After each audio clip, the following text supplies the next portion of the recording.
I have not made a video like this before, so please excuse any issues, inconsistencies, problems, whatever. But here's my deck profile for Krawler. World Championship Cup Krawler, hopefully. Alright, so card by card. Gokibori. If you play insects, you already know the only reason he's in the deck is because you want to special summon this with Goki Pole. This is just basic insect stuff, but I'm gonna assume that you're coming into this blind, or whatever. Anyway, so we got Crawler Spine, self-explanatory also.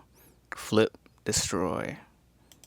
Crawler Axon, flip, destroy. And Crawler Dendrite. The reason I'm using Crawler Dendrite as my third small crawler name is because of the fact that he can send things that aren't crawler. He can just send any monster. So you get into a situation where you special summon him in the grind game. You can send your Gokipo. You can send one of your oracles. You could send one of the Shizu, whatever. And then obviously Soma, because, Soma is God. So that's the crawler package insofar as monsters are concerned. Oh, and we can't forget Deus Ex Crawler. And I know, Garnet, but you cannot call it a crawler deck if you were not playing Deus Ex Crawler. And when he isn't a Garnet, he does come up, and people will play into this effect every single time because they have no idea what is going on. And that's usually game, unless they just have some way to out it, in which case you're probably just not in a good position to begin with. And then we got World Legacy World Armor, which you generally don't want to have in your hand because his special summoning effect is way too slow for the current metagame, so don't even worry about his normal effect. But what you want to do is, alright, so as I was saying, you want to play, where was I at? I think I was explaining Crawler Dendrite. Okay, so Crawler Dendrite, you could send the Ishuzu Shufflers. You could send, was that the turn one? Sheesh, I don't even remember exactly where I was at. But anyway, your optimal turn one play with this is you want to open either Gersu, because Gersu is Gersu, or you want to open Resonance Insect. So what you do is, if you open Gersu, normal summon Gersu, send World Legacy, World Armor, then they ash you, and you lose. But if you don't get ashed, then you are able to actually continue on with the combo. You send World Legacy, then you summon a token to your field, then their field. Then you link off into Live the World Key Blade Master. And then you set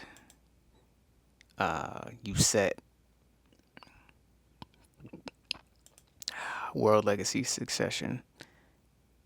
Then you special summon World Armor. And then with World Armor, you search Mind Meld, generally speaking.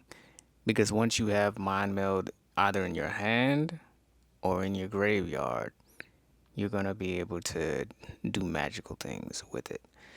And then the other cards that are in this deck are insects. Gotta have insects. Resonance.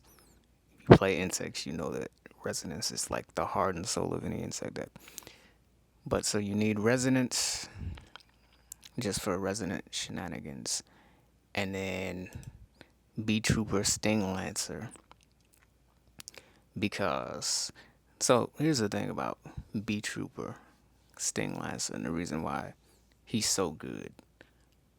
He is a extra shuffle, quick play.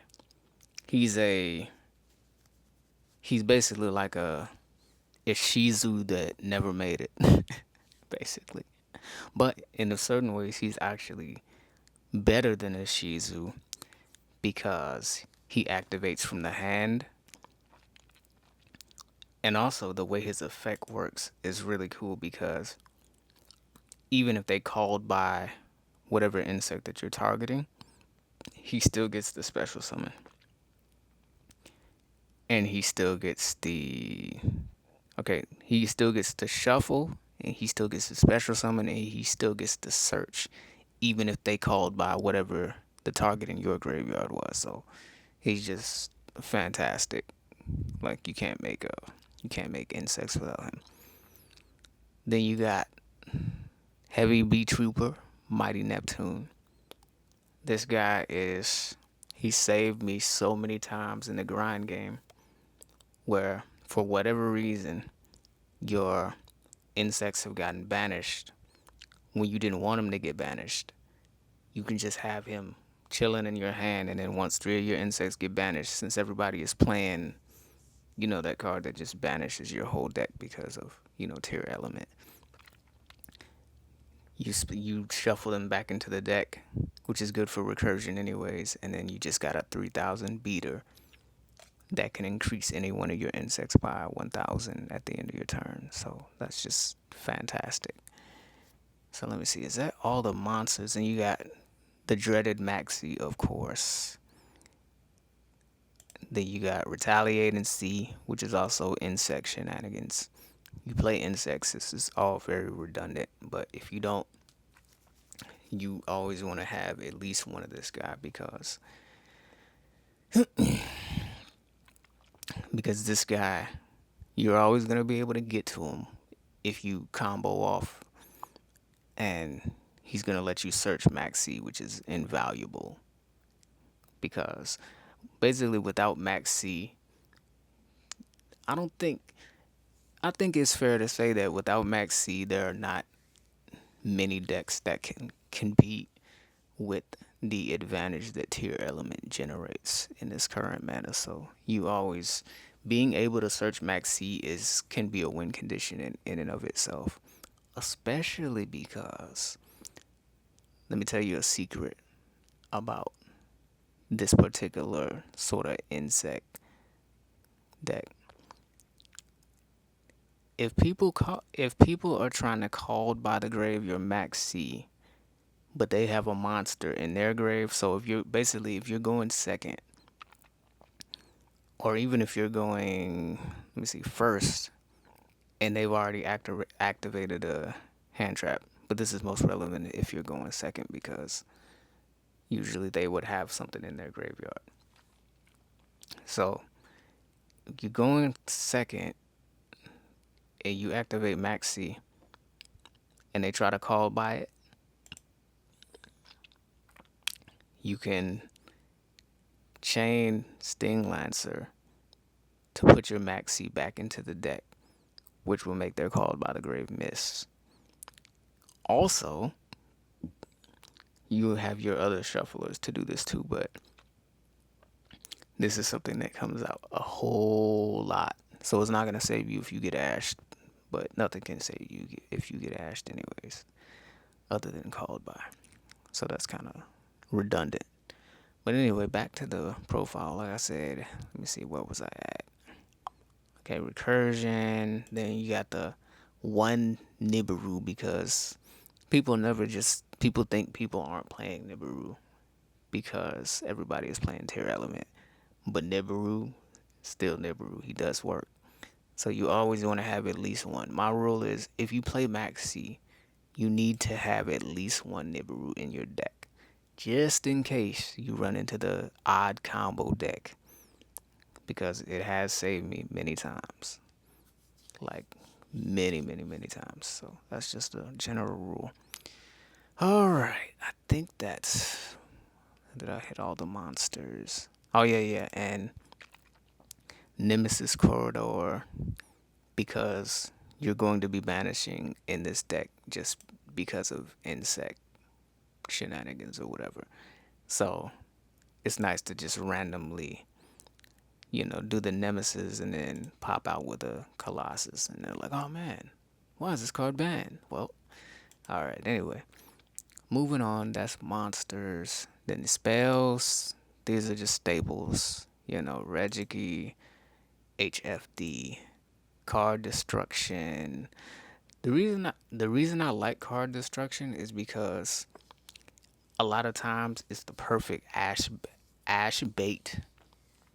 It's either a perfect ash bait, or if they don't have ash, then you're basically sending whatever you want to send to the graveyard out of your hand that you didn't necessarily need or want to play.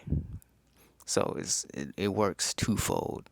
And then even on rare occasions, sometimes you can punish people who are playing. You can punish people trying to take the Max C challenge with this, but that doesn't come up as much as I would like it to, I guess you put it. Then staples, Foolish Burial. Then Gold Sarcophagus. The reason why you want to play Gold Sarcophagus is because, okay, I'll put it this way. If you are playing Resonance Insect Goki, that line, you always want to have gold, at least one copy of, well, the only one that you can have. You want to have Gold Sarcophagus in your deck because you're going to banish, because that's a non-committal starter, right? You're going to banish Gold Sarcophagus, you're going to banish Resonance Insect, send Goki, and then search whatever level 4 insect you want. So it's beautiful. You just want to have that. And then, like I said, we're doing Krawler, World Legacy Krawler, I should say. So Foolish Burial Goods, this is for sending World Legacy Mind Meld, like pretty much 100% of the time. That's what you want to do with it. And then you have World Legacy Survivor, which is double-edged because number one, or double advantage, I should say, because first of all, if you can't tell, this is a deck that is built with the current meta in mind, where as soon as the tier player sees that you're not playing tier, they're always gonna just activate the, Ishizu and try to send your whole deck to the graveyard. But you want a lot of these cards have graveyards effects that are useful. So anyway, I'm just saying that. I say that to say this is your Miller. You activate the top 5, you add your Krawler names, or you add the World Legacy names. So this is useful because it doesn't care what it mills, so you can mill something else that's useful as well. So this is just, fantastic. All right, let me see what else. And then you got your one copy of B Trooper Descent. It's a free body, why not? And you search it with B Trooper, so you're plussing, always plussing. Then we got one copy of B Trooper Landing. Now, a lot of people will say true blue insect guys, right?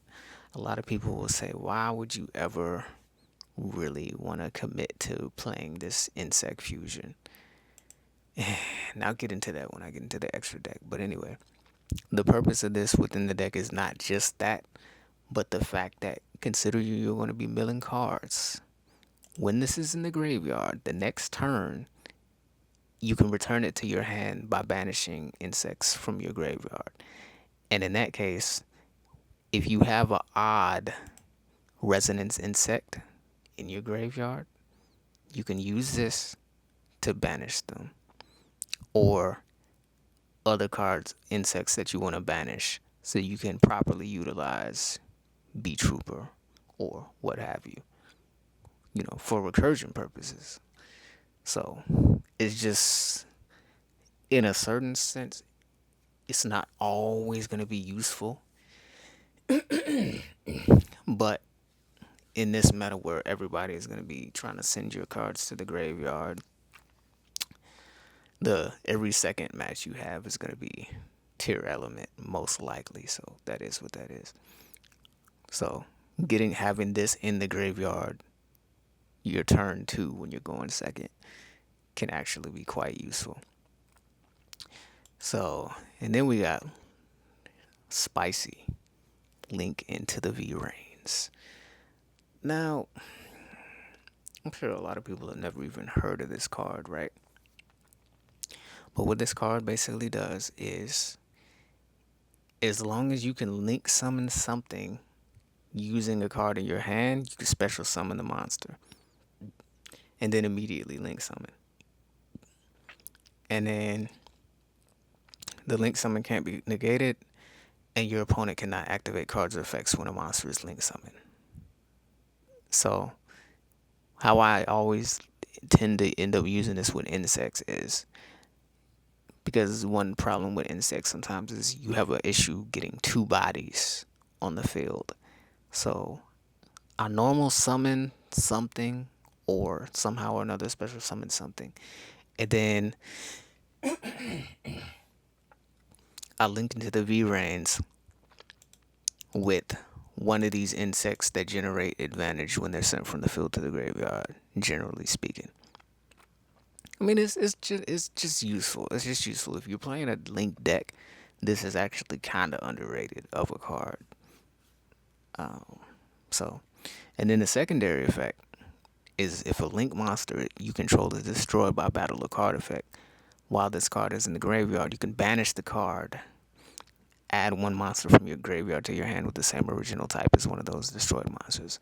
And this is interesting because number one, nobody's ever heard of the card, so like they wouldn't even be thinking about it. But this is a damage step sort of thing, I think. So it comes with the benefits of that. And then you can basically, so let's say for some reason you have a insect link and it gets destroyed by battle of the card effect. This is gonna let you return any insect from your graveyard to your hand, and it can even work on the monster that was destroyed. So if my elf gets swung into, which of course they're always gonna be hating on the elf, when she gets destroyed, I can basically shuffle her back into my extra deck. So this is kind of underrated. And again, even if you just end up having it in the graveyard, it gives you recursiveness for your monsters. It does come up. It does come up a lot. And then other staples, called by the strongest card in the game, really. And then one of these Forbidden Droplet. When you draw it, you draw it. And then you got it. And then you can do stuff with it. So that's Forbidden Droplet. It doesn't really need much of explanation. Then Exchange of Spirit, because you're playing a Shuzu. You want this in your graveyard, obviously.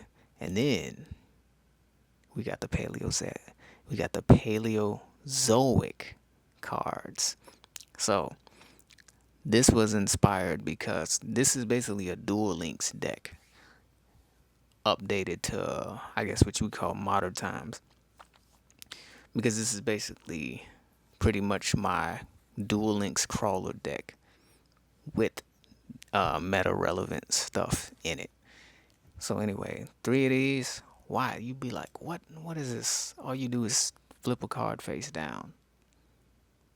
All you do is flip a card face down. If you really know how to use this card, you will understand that this is real. This is real strong.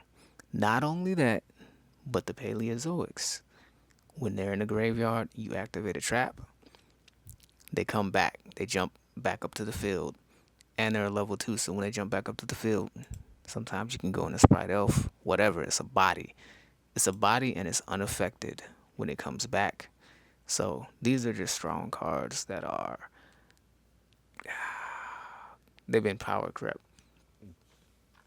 They've been power crept by the meta or whatever, but they're actually still strong in these contexts. So they're there.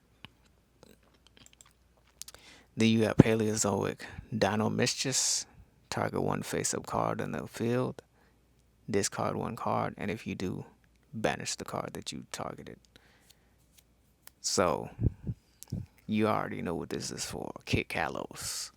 You set this. This is how you beat tier element a lot of times. Is you banish Kit Kalos. You gotta, like, if you want to beat tier element 99% of the time, you just gotta get rid of Kit Kalos some way or another, and then you win most of your tier element matchups if you can generate sufficient resources to do so. But this is for banishing Kit Kalos, but you can hit any face-up card, so it's very versatile, and it lets you discard. So all of these cards that have graveyard effects, you can discard your whatchamacallit, this, whatever. So this is also very useful in the context of the deck. Then you got the Morella. Morella is for sending World Legacy Mind Meld, which is the next card on the list because this is the heart and soul of the Krawler-esh strategy. And you know what I'm thinking? How am I calling this a Krawler deck? And I'm not playing the flip World Legacy Trap. Well, I'm gonna tell you, I'm gonna give you good news and I'm gonna give you bad news. You cannot ever expect to. Okay, let me put it like this: you can't and should not play the flip trap in the current game because what's most likely is it's just gonna get milled. So you're not gonna get the use out of it 99% of the time. But if you want to play one, play one because if you go first and you hit this whole, combo with Mr. Ning or Gersu, you can set the World Legacy Trap and then you're in good condition anyways. If you get Gersu's effect off, you're in good condition, period. So, but if you're doing Mind Meld, if you know Krawler, you know Mind Meld. Like, come on, it just does very useful things, especially in the graveyard. So I'm not gonna go into detail about that because you shouldn't be a Krawler casual. Like, if you're looking at this trying to play Krawler and you don't know what Krawler cards do, like, you play something else. Play something you're more familiar with. Like, don't wait until a tournament time to try to learn Krawler because your timer is gonna hate you. Oh, and speaking of, yes, this is a very brain heavy deck. So you want to practice all your little combos and stuff like that, so the timer isn't kicking you in the butt. And then Gravekeeper's track, that's kind of a given. All right, so that's the main deck. I think I hit everything. Then the extra deck, Thunder Dragon, Colossus, because we're playing Nemesis Corridor. Self-explanatory. Big Boss, Super Boss, Ultra B Trooper, Absolute Hercules. Yeah, he's Hercules, come on. He's unaffected for 2 turns. He lets you grab a body from the graveyard. But just having a big old beater unaffected, 99% of the time is just not really recommended that you bring this out because of how many resources it takes.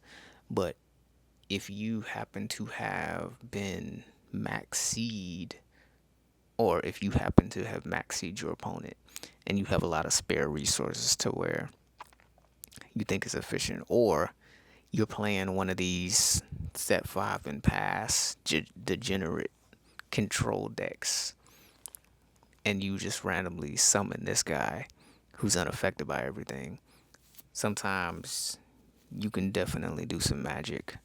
But most of the time, in that case, if you're playing against control decks, you want to get this guy out because he can't be controlled or he can't be targeted and he cannot be destroyed as long as his attack is 3,000 or lower.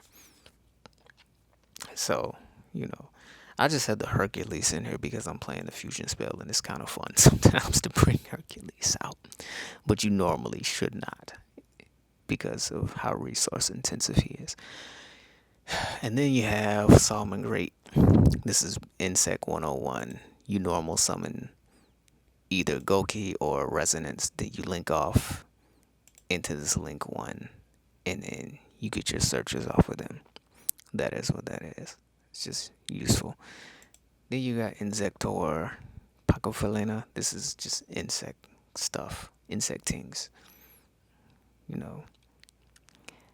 And let me see. Oh yeah, Liv the World Key Blade Master. So she is for the sake of. Okay. Alright, so that's what I was saying. We got Lib Keyblade Master. The main thing you want to do with her is when you get the Gersu or just any two bodies, turn two, whatever, you manage to get a World Legacy body in your graveyard or one of these things. You bring her out, and then she lets you set any World Legacy. So that's kind of self-explanatory for World Legacy Krawler. And then you got two B Trooper Armor Horns. I want to say in this build, I really didn't use him that much as I would in just the regular pure insect decks. But, you just want to have two of these guys just because you're doing insect things, yeah. So, and then Sprite Elf. One copy of Sprite Elf. This card generates so much advantage. Just, yeah. Especially because given the fact that if you get Ningirsu and you put a token on your opponent's side of the field, you do some plays and then you end up bringing her out, because even if it's turn one, she can still bring one of your Link 2s back because your opponent controls a monster because of the token that you gave them. So that's always useful. That's always convenient. Plus, whatever she points to can be targeted. She's fantastic, especially in the context of this deck.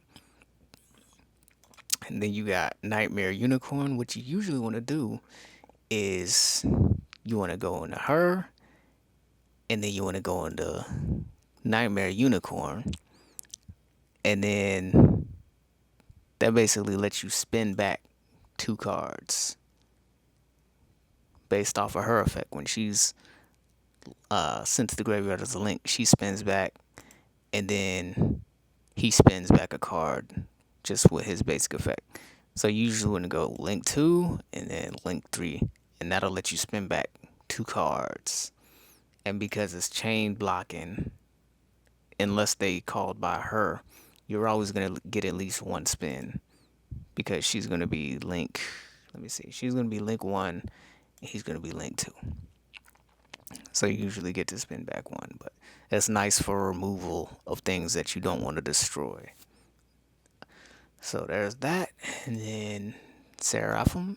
If you know insects, you know why we play Seraphim Papillion. Also, before I forget,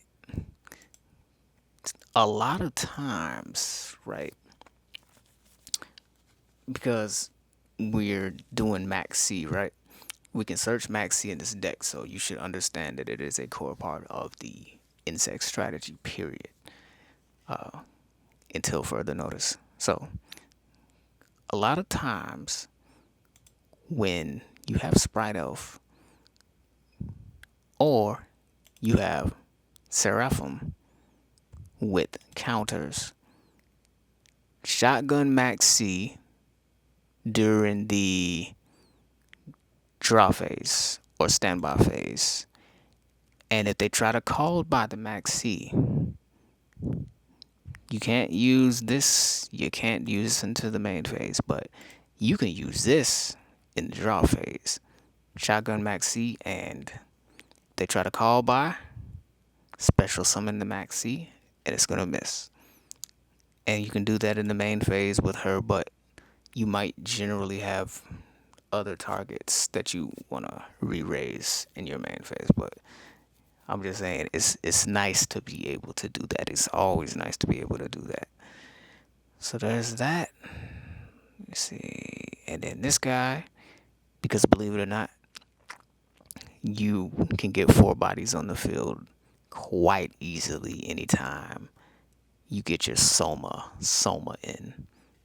You know, he'll give you three bodies easy, and you could probably just figure out a fourth with your combos. So a lot of times you can do the draw, shuffle things back into the deck with him. Just an advantage generator that can get you out of sticky situations. And then access code, access for a game, whatever. Then B Trooper invincible because you're doing B Trooper things. And you got Underworld Goddess for these niche situations. And yeah, this is the list that took me to DR Max. Modifications. What could you cut? What could you cut? Because I understand not everybody wants to run a 55 card deck. And really it was 60, but I did do some cuts. So what could you cut? What could you cut? Which could you cut? You could probably cut B Trooper Landing, and you could probably cut Hercules if you wanted to replace these with other things. You could probably cut card destruction. So a lot of these are just utility cards. You could probably cut. Let me see what else. You could probably cut the Nemesis and the Thunder Dragon if you want to do something else with the extra deck. But other than that, this is pretty much the list. And